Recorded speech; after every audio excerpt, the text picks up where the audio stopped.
14 अगस्त 2022।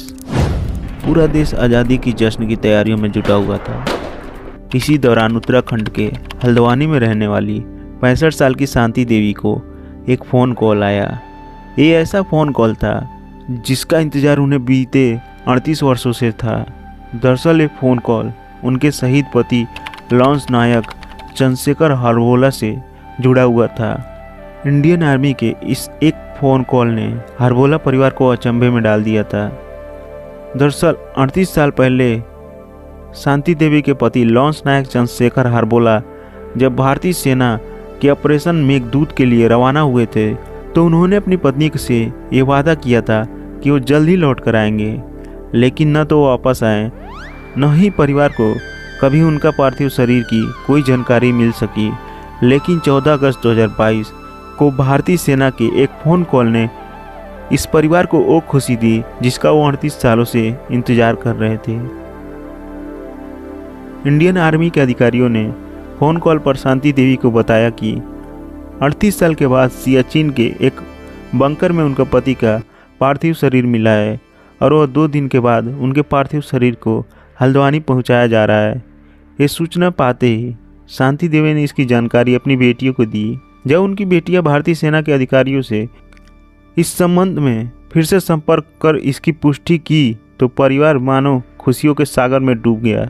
38 साल पहले चंद्रशेखर हरबोला घर से निकले थे तब उनकी बड़ी बेटी का उम्र 4 साल जबकि छोटी बेटी का उम्र 1.5 साल थी। अपने पिता की बहादुरी के किस्से सुनते हुए बड़ी हुई दोनों बेटियों को ताउम्र एक गम रहा कि उनके होश संभालने से पहले उनके पिता हमेशा के लिए उन्हें छोड़कर चले गए। अब 38 साल बाद उनके पिता का पार्थिव शरीर उनके पास आ रहा था जिसकी उन्हें कभी उम्मीद नहीं थी। लॉन्स नायक चंद्रशेखर हरबोला 19 कुमाऊं रेजिमेंट के जाबाज सिपाही थे। ये वही रेजिमेंट है जिसने सियाचिन को हासिल कर पूरी दुनिया में भारतीय सेना को डंका बजाया था। दरअसल 1984 में जब सियाचिन को हासिल करने के लिए ऑपरेशन मेघदूत की रणनीति बनाई जा रही थी तब कुमाऊं रेजिमेंट को ही इस चुनौती के लिए चुना गया था। ये वही रेजिमेंट है जिसने भारतीय सेना का पहला परमवीर चक्र हासिल किया था। मेजर सोमनाथ शर्मा परमवीर चक्र पाने वाले पहले भारतीय सैनिक थे। बात अप्रैल 1984 की है। सुबह 5:30 बजे कैप्टन संजय कुलकर्णी ने एक अन्य सैनिक के साथ बेस कैंप से चीता हेलीकॉप्टर पर उड़ान भरी। इसके पीछे 2 हेलीकॉप्टर और थे। इस दौरान कैप्टन संजय कुलकर्णी के अलावा एक जेसीओ समेत 27 सैनिक को दोपहर तक 17 उड़ानें भरकर स्क्वाड्रन लीडर सुरेंद्र बैंस और रोहित रॉय ने सियाचिन बीला फॉन्ट एल्ले पे उतारा। लेकिन उस दिन विजिबिलिटी बेहद कम थी और तापमान भी -30 डिग्री के करीब था। दरअसल लॉन्स नायक चंद्रशेखर हरबोला उन 20 जवानों के दल में शामिल थे जो एक एलवांस की चपेट में आ गए थे। इस दौरान 15 जवानों की मौके पर ही मौत हो गई थी, जिनके 100 भारतीय सेना के बचाव दल को मिल गए थे, लेकिन 500 बरामद नहीं हो पाए थे। इनमें लॉन्स नायक चंद्रशेखर हरबोला भी शामिल थे।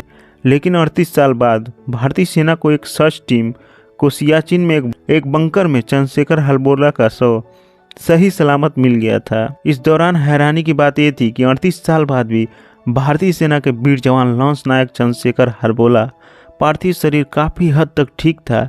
ये अपने आप में हैरानी की बात है। आखिरकार 17 अगस्त 2014 को शहीद लॉन्स नायक चंद्रशेखर हरबोला का पार्थिव शरीर उनके प्रतीक शहर हल्द्वानी पहुंचा। इस दौरान रानी बागचीत शिला घाट उनके पूरे सैनिक सम्मान के साथ अंतिम संस्कार किया गया। भारत के सियाचिन कब्जे के इसी ऑपरेशन को ऑपरेशन मेघदूत कहा जाता है। तो कहानी यहीं पर ख़त्म होती है। वीडियो पसंद आई तो लाइक कीजिएगा, कमेंट कीजिएगा और भारत माता के लिए जय हिंद जरूर लिखिएगा और हमारे चैनल को सब्सक्राइब करना ना भूलिए।